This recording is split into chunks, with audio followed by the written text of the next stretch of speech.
mi dùn láti rí pé ìlọsíwájú ń lọ ní ilẹ̀ Yewa. Mo sì dúpẹ́ lọ́wọ́ Ọlọ́run pé Ọlọ́run fún mi ní ẹ̀mí àti lágbára láti wà pẹ̀lú wọn ní ọjọ́ òní. Nígbà tí mi ò gbé bí, ṣùgbọ́n ohun tí mò ń rí láti òkèèrè tí mò ń wá lọ́dún méjì síra wọn tí mò ń wá tí mò ń rí gbogbo ìgbà tí mò ń wá sílùú mò ń rí pé ìlọsíwájú ń lọ.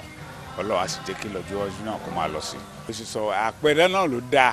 Wọ́n ní ìgbà míì ó dáa kéèyàn sọ fún yàn pé báyìí ni kò ṣe, ṣùgbọ́n téèyàn bá fi hàn yàn pé báyìí ló ṣe ṣe ó dáa ju kéèyàn máa sọ fún wọn lọ.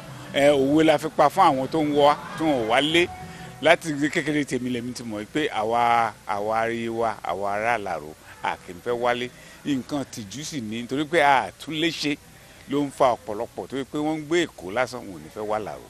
Ṣùgbọ́n tí wọ́n bá ń wá tó máa rí pé ìyàtọ̀ wà bí ọ̀gbẹ́ni sọ ní ẹ̀jẹ̀ àjẹ́ Ìláró ìmọ̀jẹ̀mọ́ ọtí pupa náà mú kán máa bọ̀ wọ́n á rí pé ìyàtọ̀ wà. So tá fẹ́ fi sí ṣẹ́rá àwa ọ̀dọ́ ní Nàìjíríà ìbóyá àwọn tó ń gbé báyìí wọn ò mọ̀ pé ọ̀dọ́ pọ̀ ní Nàìjíríà ju ìlú mi lọ. For example mi ò lè sọ lóyìnbó 40% ti àwọn aráàlú yìí mi ò mọ̀ pé 40% aráàlú yìí tó jẹ́ ọmọlú yìí they are less than age of 14. Ọ̀dọ́ pọ̀. So àwa tá a jẹ́ àgbàlagbà a gbọ́dọ̀ máa tọ́ wọn sọ́nà. Ìlú òyìnbó gan máa ń sọ wọ́n ní the children are the future.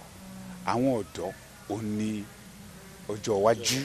Tá a bá tún ọ̀dọ́ ṣe àti ń bà wájú jẹ́ ni.